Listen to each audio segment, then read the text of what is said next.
Nós tínhamos parado na distinção entre necessidade lógica e necessidade natural, que vem desde os antigos e é explicitada, ou ele, por Plantinga, ou pelo menos ele tenta explicitar.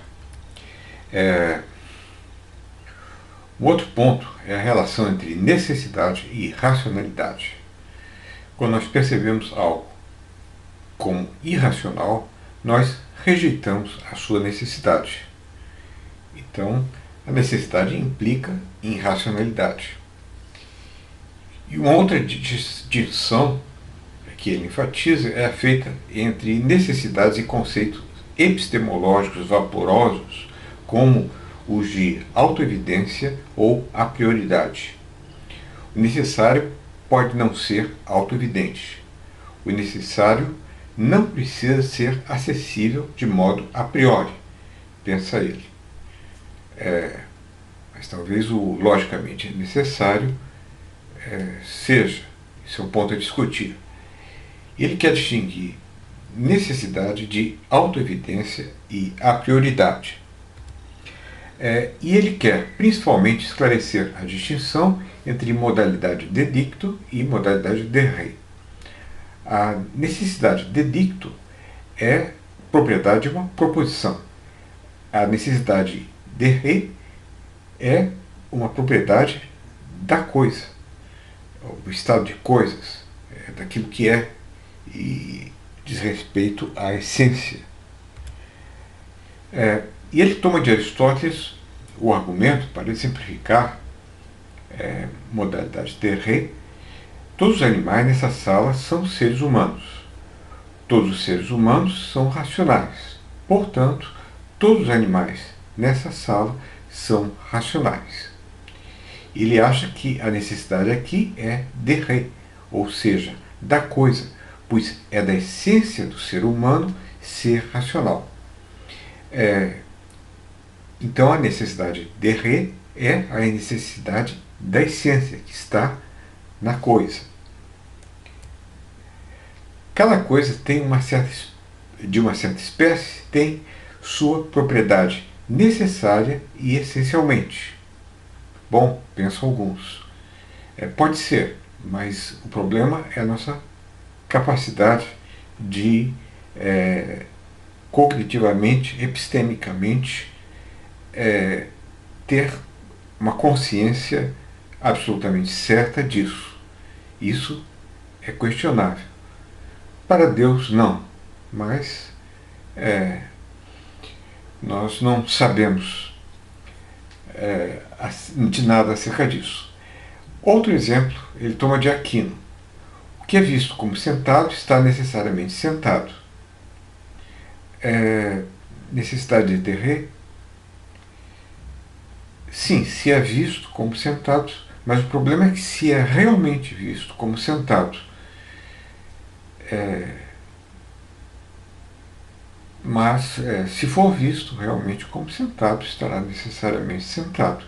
Mas nesse caso é alguma coisa linguística, da gramática da noção de ver. Se você vê realmente, se você vê realmente, mas não precisa ser assim. Pode ser que você esteja tendo uma ilusão, você pensa que vê. Agora, Deus vê realmente tudo, mas aí é um outro problema. O número 5 é primo. O número 5 é primo, mas não é convencional. Para ele, é uma necessidade de re do número 5 de ser primo. Da coisa, da entidade número 5, que ele é um número primo. É essencial a ele. Não poderia ter outra propriedade senão estar sentado ou ser primo. Essas são necessidades de re. Outro exemplo ele tira de Malcolm, de necessidade de re. Minha dor existe quando eu a sinto. Ela não pode existir quando não a sinto. Mas se eu estiver anestesiado, e com muita dor que eu não sinto. Bom, mas não vamos discutir isso. Resumindo, para esses filósofos citados por Plantinga, propriedades essenciais e propriedades acidentais devem ser distinguidas. As primeiras são propriedades necessárias da coisa, ou seja, de re. Muitos, porém, desconfiam dessa última espécie de modalidade. Plantinga apresenta um exemplo de necessidade de re. 9 é um número composto. Números compostos são aqueles que podem ser divididos uniformemente por outros que não ele próprio. E o número 1. 9 é divisível por 3. Portanto, é um número composto. 7 não é um número composto. Então, essa é uma característica essencial do número 9. É uma necessidade de re. Mas também poderia se dizer que é convencionado que é assim. Pode-se argumentar que o número 9 pertence às nossas convenções formais e, portanto, a necessidade, nesses casos, é sempre de dicto, ou que o de re dessa necessidade é, na verdade, uma forma de dedicto. Plantinga considera a posição divergente de Quine. Alguns pensamentos divergentes. Quine é um anti-essencialista e por isso ele não aceita a necessidade de re que nos compromete com o essencialismo. E Quine acha que o que achamos essencial versus fundamental na coisa depende da perspectiva, do modo de se especificar o objeto. Plantinga acha que a objeção de Quine se resume em: se dizemos que os A's são necessariamente B's, então o que queremos dizer é necessariamente os A's são B's. Quando eu ponho necessariamente na frente da frase, isso é uma necessidade de dicto, respeitante à proposição. Pois a necessidade reside no modo como falamos das coisas e não nas coisas em si mesmas. Isso é porque filósofos como Quine e outros queriam abrir a possibilidade, um espaço para a falibilidade do conhecimento humano. Sempre falível, que pensaria Popper, por exemplo. Mas, e nisso, filósofos da ciência tinham uma posição bastante oposta à de essencialistas. Também para os filósofos do positivismo lógico, a modalidade de re só seria inteligível em termos de modalidade de dicto. Posição semelhante à de Quine, à de John Searle e outros. Bom, considere alguns exemplos. 7 mais 5 são 12. É o modus ponens. Dado P, se P então Q, eu concluo que Sócrates não é um número. 9 é composto. Não parece que a verdade deles dependa do nosso comportamento linguístico ou somente dele. E ali o argumento de Plantinga é forçoso.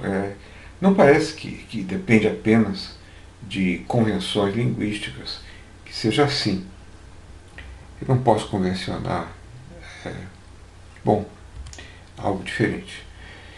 Minha reação é pensar que nos exemplos 1, 2, 4 trata-se de universalidades formais, que valem em qualquer situação, em qualquer mundo possível, o que explica por que elas não dependem só de nosso comportamento linguístico.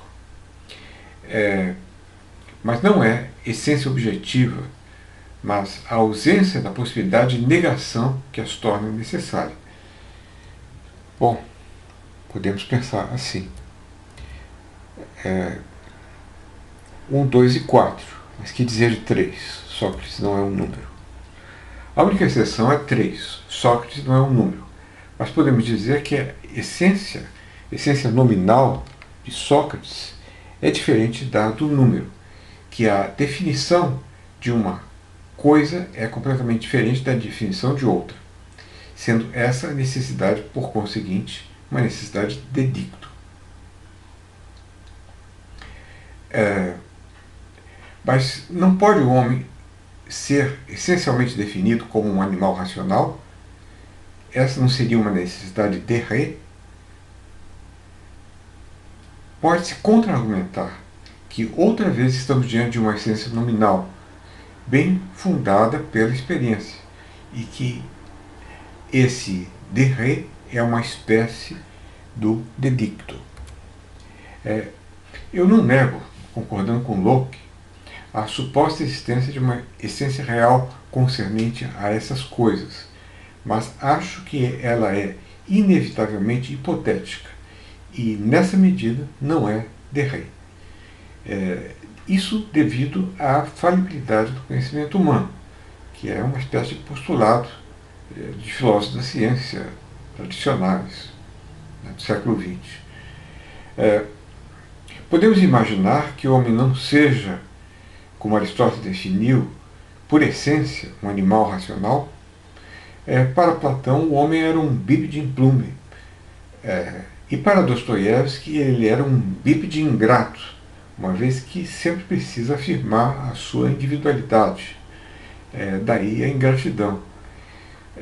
Sempre se pensa que, afinal de contas, eu não devo ser grato porque eu mereço mais. O homem tem essa característica, talvez, mas ele pouco tem, então, para Dostoiévski de racional, pois se, diz ele, derem ao homem tudo o que ele quer, ele ficará insatisfeito e tratará de destruir o que almejou.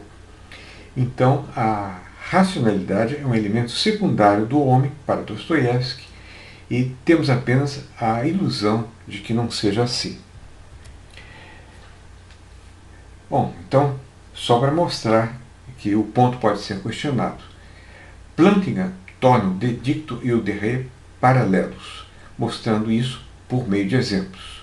Um objeto X tem a propriedade P essencialmente no caso de não poder ser o que é sem P. Isso é uma necessidade de ré, do objeto, da coisa. A proposição P é necessariamente verdadeira no caso em que não pode ser verdadeiro que ela perca a propriedade de ser P. Isso é dedicto, diz respeito à necessidade da proposição para que ela possa ser verdadeira.